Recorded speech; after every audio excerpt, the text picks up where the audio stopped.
संगत जी, राधा स्वामी जी। आज का विषय है हजरत ईसा के उपदेश का सार। ईसा मसीह ने संसार को कौन सा नया उपदेश दिया? आध्यात्मिक रूप से विश्व को जागृत करने में उनका क्या विशेष योगदान था? सभी संतों की तरह उन्होंने भी कुछ प्राचीन सत्यों को ऐसी स्पष्टता और सुंदरता से बयान किया कि वह एक नए सत्य के रूप में लोगों के हृदय में उतर गया। केवल निजी अनुभव के आधार पर ही कोई इंसान अधिकार के साथ बोल सकता है। इसमें कोई संदेह नहीं कि ईसा मसीह स्वयं शब्द धुन के ज्ञाता थे और शब्द धुन के द्वारा उन्होंने आंतरिक यात्रा की। जैसा कि पहले कहा गया है, ईसा मसीह ने दो बातों पर बल दिया है। वे हैं, पहला, धर्म के सार के रूप में प्रेम का अपार महत्व। दूसरा, आध्यात्मिक साम्राज्य की सर्वव्यापकता। इस संबंध में ईसा का संदेश उस पूर्व ज्ञान के एकदम अनुरूप था जिससे उन्हें प्रेरणा मिली थी। बाद में उनके शिष्यों ने जिन रूढ़िवादी कथनों का दावा किया, उनसे यहाँ हमारा कुछ सरोकार नहीं है। उनके कुछ महत्वपूर्ण कथन आगे दिए गए हैं जो नैतिक तथा आध्यात्मिक मूल्यों से भरपूर हैं। धन्य है वे जो मन के दीन हैं, क्योंकि आध्यात्मिक साम्राज्य उन्हीं का है। धन्य है वे जिनके मन निर्मल हैं, क्योंकि उन्हीं को परमेश्वर के दर्शन होंगे। ऊपर दिए गए कथनों में से एक कथन सद्गुरुओं के उपदेश के मूल भाव को दर्शाता है। धन्य है वे जिनके मन निर्मल हैं, क्योंकि उन्हीं को परमेश्वर के दर्शन होंगे। पश्चिमी जगत इस कथन के वास्तविक अर्थ को जरा भी नहीं समझ पाया। इसका अर्थ है कि कोई व्यक्ति जिसका अंतःकरण शुद्ध है, इसी जीवन में चेतन रूप से आध्यात्मिक साम्राज्य में प्रवेश पा सकता है और वहाँ ईश्वर के प्रकाशमय रूप के दर्शन कर सकता है। धन्य है वे आँखें जो ऐसा दृश्य देखती हैं। इसके लिए निर्मल मन और शुद्ध हृदय का होना अति आवश्यक है। इतिहास में वर्णित सभी सतगुरुओं ने यह उपदेश दिया है। ऐसा कैसे किया जा सकता है, यही बताना इस पुस्तक का मुख्य उद्देश्य है। परंतु तुम सुन चुके हो कि अपने पड़ोसी से प्रेम रखना, अपने बैरी से बैर। परंतु मैं तुमसे यह कहता हूँ कि अपने बैरियों से प्रेम रखो, जो तुम्हें अभिशाप देते हैं उन्हें आशीर्वाद दो और दुख देने वालों के लिए प्रार्थना करो, क्योंकि जो कोई परम धाम के निवासी मेरे परम पिता प्रभु की इच्छा पर चलता है, वही मेरा भाई, बहन और माता है। इसीलिए चाहिए कि तुम पूर्ण बनो, जैसे कि परम धाम का निवासी तुम्हारा परम पिता पूर्ण है।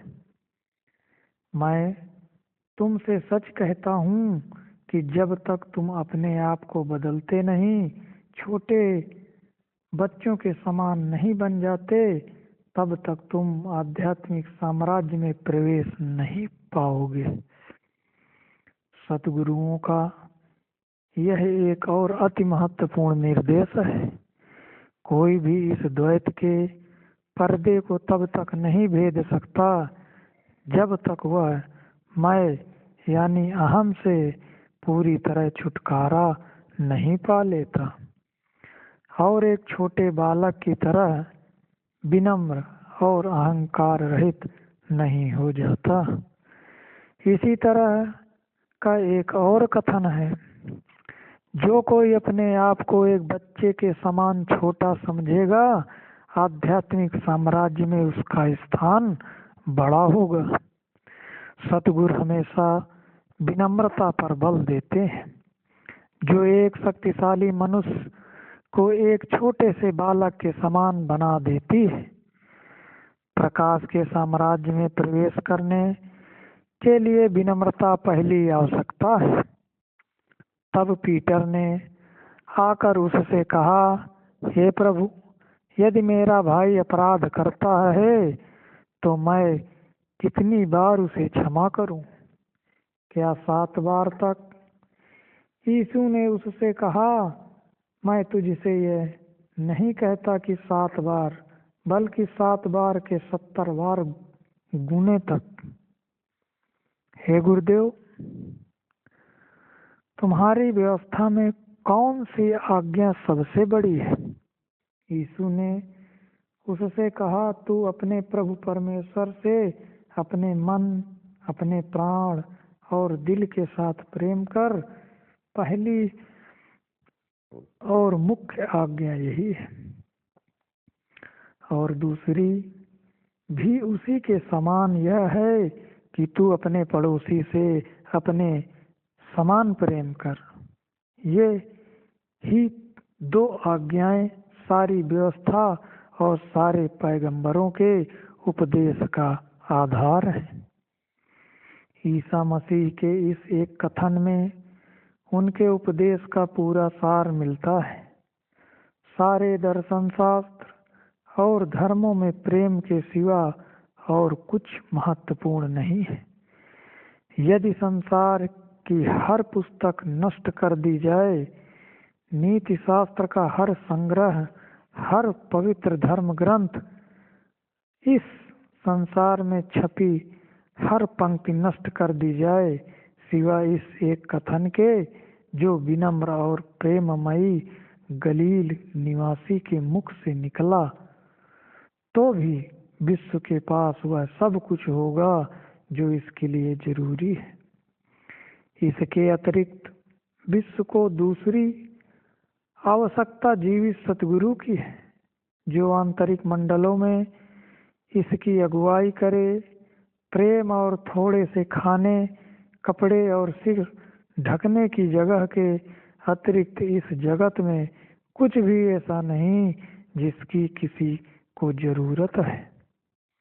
मेरी आज्ञा यह है कि जैसा मैंने तुमसे प्रेम किया, वैसा ही तुम भी एक दूसरे से प्रेम करो। ऐसा लगता है कि अपने शिष्यों पर इस महान नियम की छाप डालने के लिए उन्होंने इसे एक आदेश के रूप में प्रस्तुत किया। सभी सामाजिक समस्याओं का समाधान है परमेश्वर और मनुष्य के प्रति प्रेम। प्रेम जो इस आदर्श के अनुरूप खरा उतरे, वह विश्व के किसी भी युग में आदर्श राष्ट्र का आदर्श नागरिक होगा। फिर हजरत ईसा ने अपने शिष्यों की सबसे बड़ी परीक्षा ली। जैसा कि वे जानते हो कि बहुत से शिष्य इस पर खरे नहीं उतर पाएंगे, उन्होंने एक निश्चित कसौटी, एक सुदृढ़ मापदंड, आदर्श शिष्य होने का एक अचूक लक्षण प्रदान किया, जो विश्व में कभी भी और किसी भी समय सत्य होगा। इस संबंध में यह स्वीकार करना कि ईसा सभी सच्चे सद्गुरुओं की ओर से बात कर रहे हैं। यदि आपस में प्रेम रखोगे तो इसी से सब जानेंगे कि तुम मेरे शिष्य हो।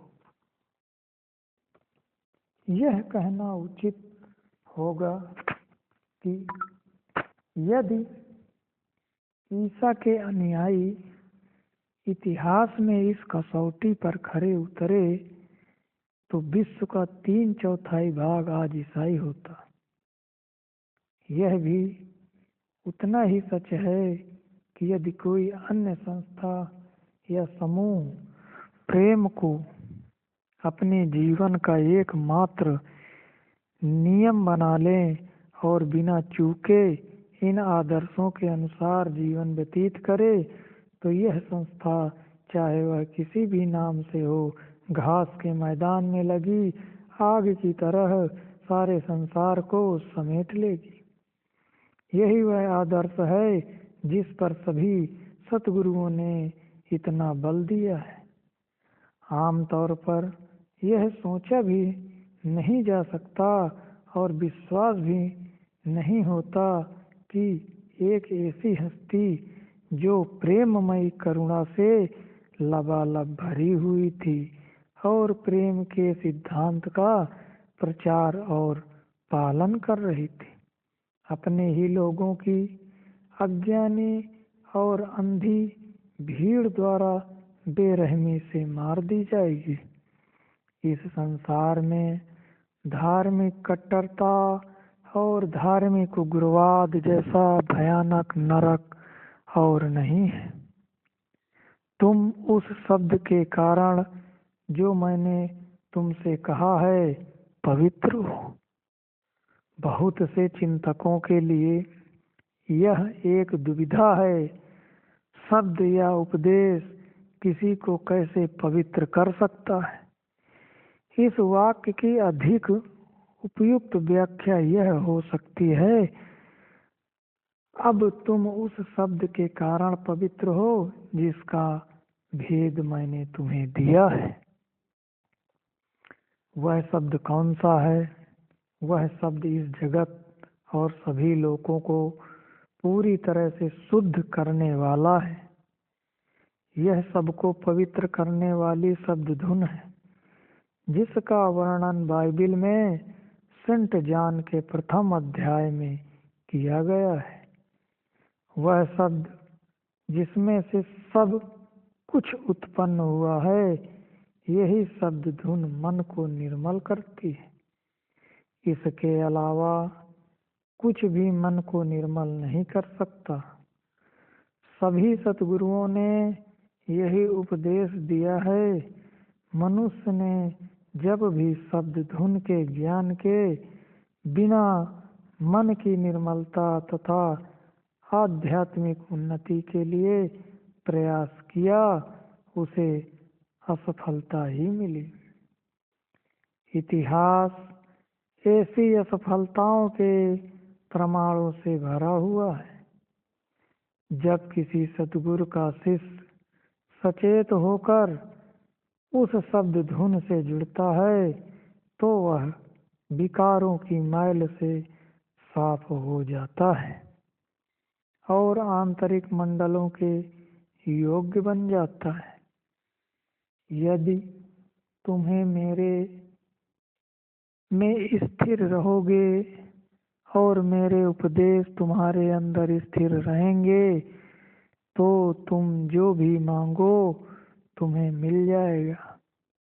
मेरे पिता की महिमा इसी में है कि तुम बहुत सा फल पाओ, तभी तुम मेरे शिष्य कहलाओगे। जैसा मेरे पिता को मुझसे किया, वैसा ही मैंने तुमसे किया है। तुम भी मेरे साथ प्रेम करते रहो।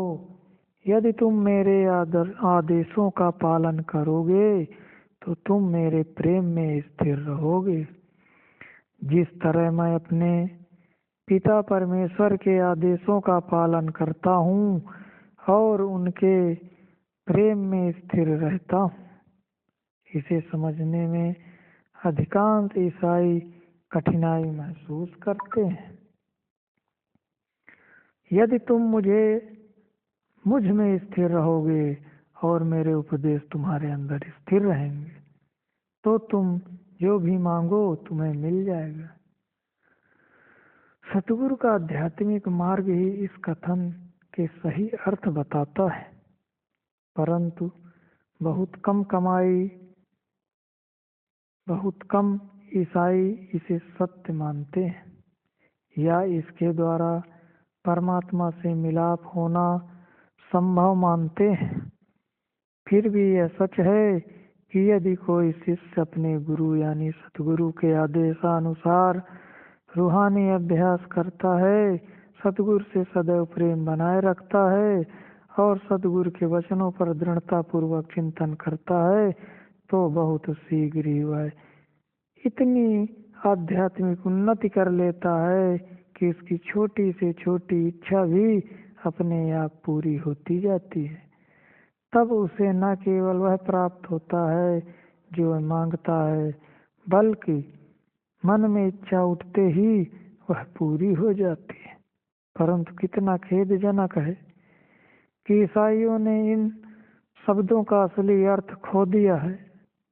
कितने अनमोल हैं ये शब्द, लेकिन अधिकांश लोगों के लिए एकदम अर्थहीन। यहाँ एक बार फिर हजरत ईसा का पूर्वी ज्ञान के साथ संबंध पता चलता है। मैं तुम्हें एक नई आज्ञा देता हूँ कि तुम एक दूसरे से प्रेम करो, जैसा मैंने तुमसे प्रेम किया है वैसा ही तुम भी एक दूसरे से प्रेम करो। यही मुख्य शिक्षा है हजरत ईसा की। संगत जी, आज इतना ही। राधा स्वामी जी।